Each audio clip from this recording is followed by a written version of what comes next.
നമ്മൾ മലയാളികൾ പൊതുവെ സാമ്പത്തിക കാര്യങ്ങളിൽ വളരെ അച്ചടക്കമില്ലായ്മ ഉണ്ടെന്നൊക്കെ പറയപ്പെടാറുണ്ട്. അത്തരം ഒരു മേഖലയിൽ ഇടപെടുന്ന ഒരാളെന്നുള്ള രീതിയിൽ എന്താണ് അങ്ങേക്ക് അതിനെക്കുറിച്ച് തോന്നിയിട്ടുള്ളത്? Thank you for inviting this. And ശരിക്കും ഡിസിപ്ലിൻ്റെ വിഷയം പറഞ്ഞാൽ നമുക്ക് എല്ലാവർക്കും ഉണ്ട്. എനിക്കൊരു മലയാളികൾ മാത്രമല്ല, ഇപ്പോൾ ലോകത്തുള്ള എല്ലാവർക്കും എനിക്ക് തോന്നുന്ന ആ ഒരു ഡിസിപ്ലിൻ എൻ്റെ ഒരു ലാക്ക് ഉണ്ടാവാൻ ചാൻസ് ഉണ്ട്. അപ്പോൾ പൈസയുടെ കാര്യത്തിൽ എല്ലാവർക്കും ഒരു ബുദ്ധിമുട്ടുണ്ടാവാറുള്ളൂ. അപ്പോൾ വളരെ സിമ്പിളായിട്ട് പറഞ്ഞാൽ അമ്മൂമ്മമാരൊക്കെ പറഞ്ഞ പോലെ കിട്ടുന്നതനുസരിച്ച് ജീവിക്കുക എന്ന് പറയുന്നത് ഫസ്റ്റത്തെ കാര്യം പറഞ്ഞാൽ. അപ്പോൾ പലപ്പോഴും നമുക്ക് എത്രയാണോ വരുമാനം കിട്ടുന്നതെന്നുള്ളൊരു കൃത്യമായിട്ടുള്ളൊരു ബോധ്യം വേണം. എന്നിട്ട് അതിനേക്കാളും കുറച്ച് ജീവിക്കാനായിട്ട് പഠിക്കുക എന്ന് പറയുന്നത് ആദ്യത്തെ ഒരു കാര്യം പറഞ്ഞാൽ. ഇപ്പോൾ പലപ്പോഴും നമ്മൾക്ക് ഉണ്ടാവുന്ന ഒരു കാര്യം വെച്ചാൽ, നമ്മൾ ചെറുപ്പത്തിൽ തുടങ്ങിയിട്ടാണെങ്കിൽ സ്കൂളിലൊക്കെ പഠിക്കുമ്പോൾ നമ്മൾ ജീവിച്ചിരുന്നത് വളരെ തുച്ഛമായിട്ടുള്ള ഒരു എക്സ്പെൻസിലായിരിക്കും. എക്സാക്ട്ലി. ആരെടുക്കുകയാണെങ്കിലും നമുക്ക് കാണാൻ പറ്റും. പക്ഷേ ഇമ്മീഡിയറ്റ്ലി അവർക്കൊരു ജോലി കിട്ടിക്കഴിയുമ്പോൾ ചിലപ്പോൾ അയാളുടെ ശമ്പളം ചിലപ്പോൾ ഒരു 10,000-15,000 രൂപ ആയിരിക്കും. അപ്പോൾ അത്രയും കാലം ചിലപ്പോൾ ഒരു ഇൻഡിവിജ്വലിന് ജീവിക്കാനായിട്ട് 3,000 രൂപയൊക്കെ ഉണ്ടായിട്ടുണ്ടാവുള്ളൂ. ചിലപ്പോൾ അതിനേക്കാളും കുറവുണ്ടാവുള്ളൂ. ഇപ്പോഴത്തെ അവസരമാണ് ഈ പറഞ്ഞത്, ഫോണും കാര്യങ്ങളൊക്കെ ഉള്ളത്. പക്ഷേ ഇമ്മീഡിയറ്റ്ലി ഒരു 15,000 രൂപയുടെ അല്ലെങ്കിൽ 20,000 രൂപയുടെ ശമ്പളം ഓഫർ വന്നു കഴിഞ്ഞാൽ പിറ്റേ മാസം തുടങ്ങിയിട്ട് ആ കിട്ടുന്ന പൈസ മൊത്തം അയാൾ തീർത്തിട്ടുണ്ടാവും. അതിന് പകരം ഇനീഷ്യലി തന്നെ തുടങ്ങിയിട്ട് കുറച്ച് പൈസ മാറ്റി വെച്ചിട്ട് നമ്മൾ ജീവിക്കാൻ തുടങ്ങിക്കഴിഞ്ഞാൽ ഈ പ്രശ്നം തീരും. അപ്പോൾ ആ ഒരു ഡിസിപ്ലിൻ ഇനീഷ്യൽ ടൈമിൽ തന്നെ വരേണ്ടത് ഒരു ആവശ്യമാണ്. പക്ഷേ പലപ്പോഴും പല ആളുകൾക്കും എന്തിന് ഡിസിപ്ലിൻ എന്നുള്ള ഒരു പ്രശ്നം വരും. ഇപ്പോൾ നമുക്ക് എല്ലാവർക്കും അറിയാമല്ലോ, കാലത്ത് ഒരു 5 മണിക്ക് എണീക്കണം, എക്സസൈസ് ചെയ്യണം എന്നൊക്കെ ഉള്ളൂ. പക്ഷേ പലപ്പോഴും നമുക്ക് ഇഷ്ടമുള്ളത് ഉറങ്ങാനാണ്, അല്ലേ? അതെ. അപ്പോൾ ആ ഒരു സ്വഭാവം തന്നെ ഈ പൈസയുടെ കാര്യത്തിലും വരും. അപ്പോൾ പൈസ കിട്ടുന്ന ടൈമിൽ നമുക്ക് പലപ്പോഴും നമ്മളത് അതിനെ റെസ്പെക്റ്റ് ചെയ്യാൻ നമ്മൾ മറന്നു പോകും. അപ്പോൾ നമുക്ക് ചിലപ്പോൾ എന്തെങ്കിലും ഒരു ഹോസ്പിറ്റൽ കേസോ വല്ലതും വന്നാൽ മതി, ആ ചരക്ക് അതിൻ്റെ പേരിൽ അയാൾക്കൊരു ഇൻഷുറൻസ് ഉണ്ടാവില്ല, അങ്ങേർക്കൊരു കരുതൽ നിധി ഉണ്ടാവില്ല. അപ്പോൾ കടമാകേണ്ടി വരും. പിന്നെ അടുത്ത മാസം തൊട്ട് EMI അടയ്ക്കുമ്പോൾ ഇൻകം കുറയും. പിന്നെ ചിലവ് മീറ്റ് ചെയ്യാൻ പറ്റുന്നുണ്ടാവും. അങ്ങനെ കുറച്ച് താളം തെറ്റാനായിട്ട് ഞാൻ ചെറുതായിട്ട് പറഞ്ഞതാണ്, ഇനി പറയാം. അത് ആക്ച്വലി ഒരു സോഷ്യൽ കണ്ടീഷനിങ്ങിൻ്റെ ഭാഗമാണ് എന്ന് കൂടെ തോന്നിയിട്ടുണ്ടോ അല്ലേ? ചിലപ്പോൾ സോഷ്യൽ കണ്ടീഷൻ ആയിരിക്കും. പക്ഷേ അതിനേക്കാൾ ഉപരി നമുക്ക് എല്ലാവർക്കും ഒരു ഇൻഡിവിജ്വൽ ഡിസിപ്ലിൻ വേണമല്ലോ. അപ്പോൾ നമ്മൾ കുറച്ചും കൂടി തിയറിറ്റിക്കലി പറഞ്ഞു കഴിഞ്ഞാൽ ആദ്യം ആൾ നന്നാവണം, പിന്നെ കുടുംബം നന്നാവണം, പിന്നെ സൊസൈറ്റി നന്നാവണമല്ലോ. എന്നിട്ട് നമ്മളിപ്പോൾ ഇനി നേരെ പോയിട്ട് ഉൾട്ടായിട്ട് സൊസൈറ്റിനെ കുറ്റം പറഞ്ഞിട്ട് കാര്യമില്ല എന്നാണ്. അപ്പോൾ എനിക്ക് തോന്നുന്നത് അവനവൻ തന്നെ നന്നാവും. ഇപ്പോൾ പലപ്പോഴും ഉണ്ടാക്കാറുണ്ട് വെച്ചാൽ, ഇപ്പോൾ ഞങ്ങളുടെയൊക്കെ ഓഫീസിൽ വിളിക്കുന്ന ആൾക്കാരെ ശ്രദ്ധിച്ചിട്ടുണ്ട്. ഇപ്പോൾ ചില ആൾക്കാരൊക്കെ 2-3 വർഷമായിട്ടൊക്കെ നമ്മുടെ വീഡിയോസൊക്കെ കണ്ടുകൊണ്ടിരിക്കുന്ന ആൾക്കാരായിരിക്കും. ആ ടൈമിലൊന്നും വിളിക്കണം എന്നുണ്ടെങ്കിൽ അവർക്ക് എന്തെങ്കിലും ഒരു കാര്യങ്ങൾ കാണണം. അവരുടെ ബന്ധുക്കളോ ആരെങ്കിലും ടച്ചിങ് ആയിട്ടുള്ള ആരെങ്കിലും അസുഖം വരണം, അവർക്ക് എന്തെങ്കിലും ഫിനാൻഷ്യൽ പ്രശ്നം വരണം, അല്ലെങ്കിൽ പ്രഗ്നൻ്റ് ആവണം, കുട്ടി ഉണ്ടാവുന്ന ഒരു തോന്നലുണ്ടാവണം, അല്ലെങ്കിൽ കുട്ടികളുടെ വിദ്യാഭ്യാസത്തിന് പൈസ കൊടുക്കാൻ പറ്റാത്തൊരു സിറ്റുവേഷൻ ഉണ്ടാവണം. അങ്ങനെ എന്തെങ്കിലും അവരെ ശരിക്കും ടച്ച് ചെയ്യുന്ന ഒരു സിറ്റുവേഷൻ വരുമ്പോഴാണ് നമ്മളെ കോണ്ടാക്ട് ചെയ്യണത്. അപ്പോൾ ആ എൻ്റെ ഒരു ഫ്രണ്ട് പണ്ട് പറഞ്ഞ മാതിരിയാണ്, മൂടിന് തീ പിടിക്കണം. ആ തീ ഇല്ലാത്തതാണ് നമ്മുടെ എല്ലാവരുടെയും വിഷയം. അപ്പോൾ നമ്മൾ സൊസൈറ്റിനെ കുറ്റം പറയും, പിന്നെ പേരൻസിനെ കുറ്റം പറയും, അവർ വിദ്യാഭ്യാസം നമുക്ക് മണി എഡ്യൂക്കേഷൻ തന്നിട്ടില്ലാന്ന്, പിന്നെ ടീച്ചേഴ്സിനെ കുറ്റം പറയും. അവർക്കൊക്കെ എന്ത് കാര്യമുണ്ട്, അവനാവും പഠിച്ച പോലെ.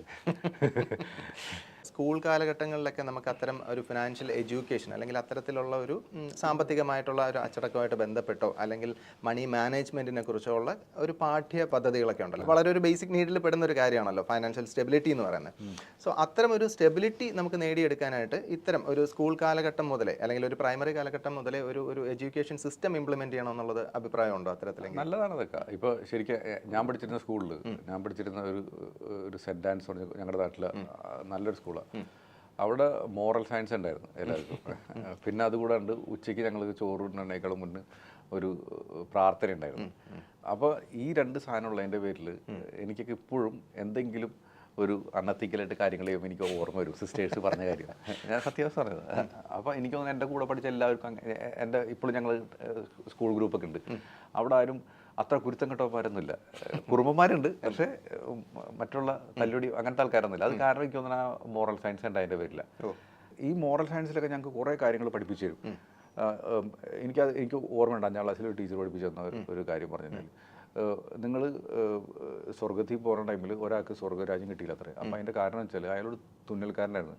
അപ്പോൾ അയാൾ അവസാനത്തെ നൂലുണ്ടല്ലോ അത് കളയും. അപ്പോൾ അതിൻ്റെ പേരിൽ സ്വർഗത്തിൽ കയറ്റിയില്ല ദൈവം.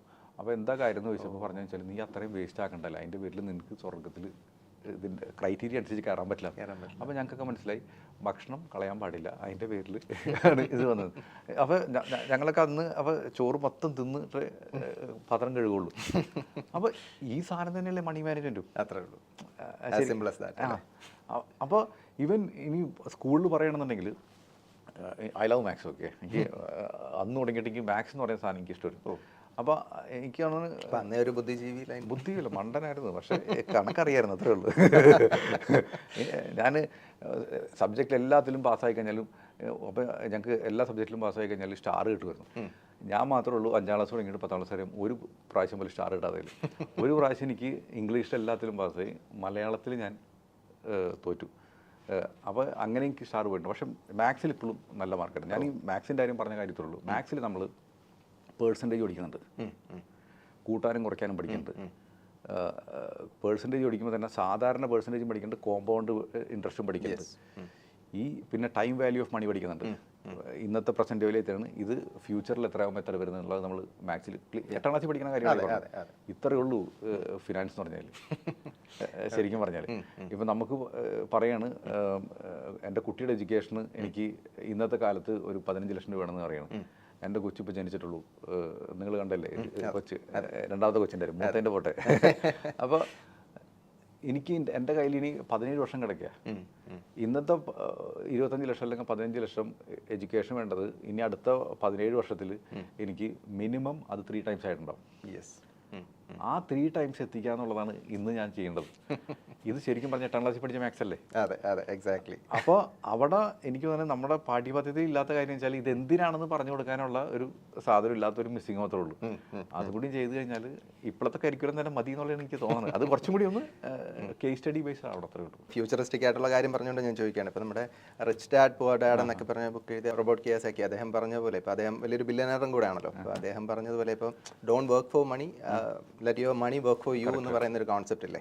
ഈ പറഞ്ഞ നിങ്ങളുടെ പണം നിങ്ങൾക്ക് വേണ്ടി വർക്ക് ചെയ്യും എന്ന് പറയുമ്പോൾ ആ ഒരു ഇനിഷ്യൽ ക്യാപിറ്റൽ എന്ന് പറയുന്ന ഒരു സംഭവം ഇല്ലേ? അപ്പോൾ അത് നമ്മൾ എങ്ങനെ അത് എനിക്ക് തോന്നുന്നു ആ കണ്ടെത്തലാണ് എല്ലാവരുടെയും ജീവിതത്തിൽ ചെയ്തുകൊണ്ടിരിക്കുന്നതെന്നാണ് എനിക്ക് തോന്നുന്നത്. അപ്പോൾ അത് പ്രാക്ടിക്കലി അത് പോസിബിൾ ആയിട്ടുള്ള ഒരു കാര്യമാണോ എന്നുള്ളതാണ് ഞാൻ ചോദിക്കുന്നത്. ശരിക്കും അത് വളരെ പോസിബിൾ. ഇപ്പോൾ ശരിക്കും പറഞ്ഞാൽ ഇങ്ങനത്തെ ഓതേഴ്സൊക്കെ റിച്ച് ഡാഡ് പുവർ ഡാഡ് ഇതെല്ലാത്തിൻ്റെ, ഈവൻ പണ്ടത്തെ think and grow rich, beautiful book, okay, Napoleon ഹിലിൻ്റെ. അപ്പോൾ അത് തുടങ്ങിയിട്ട് ഇപ്പോൾ even rich dad poor dad വരെ എത്തി നിൽക്കുന്ന ടൈമിൽ നമ്മൾ നോക്കുകയാണെന്നുണ്ടെങ്കിൽ അതിലെല്ലാത്തിലും പറഞ്ഞിട്ടുള്ള കാര്യം നമ്മുടെ ഫസ്റ്റത്തെ കാര്യം അതിൽ പറഞ്ഞിരിക്കുന്ന മൈൻഡ് സെറ്റാണ്. ഈ പൈസ ഉണ്ടാക്കുന്നതിനേക്കാളും എല്ലാത്തിനേക്കാളും ഒരു മൈൻഡ് സെറ്റ്, ഡിഫറെൻറ്റ് പെർസ്പെക്റ്റീവ് ഉണ്ടെന്നല്ലേ? ശരിക്കും അത് ആ ഒരു മൈൻഡ് സെറ്റിൽ നമ്മൾ പറയണമെന്നുണ്ടെങ്കിൽ ഒന്ന് നമുക്ക് പല രീതിയിലുണ്ട്. നമുക്ക് ഇപ്പോൾ നമ്മളെല്ലാ ചില ആൾക്കാർ തുടങ്ങുന്നത് 0 എന്നായിരിക്കും, ചില ആൾക്കാർ തുടങ്ങുന്നത് വീട്ടിൽ കടമൊക്കെ നെഗറ്റീവ് എന്നായിരിക്കും, ചില ആൾക്കാർ തുടങ്ങുന്നത് കുറച്ച് കയ്യിൽ വെച്ചിട്ടായിരിക്കും തുടങ്ങുന്നത്. അപ്പോൾ ഇതെല്ലാവരുടെയും ജേണി വ്യത്യാസമായിരിക്കും.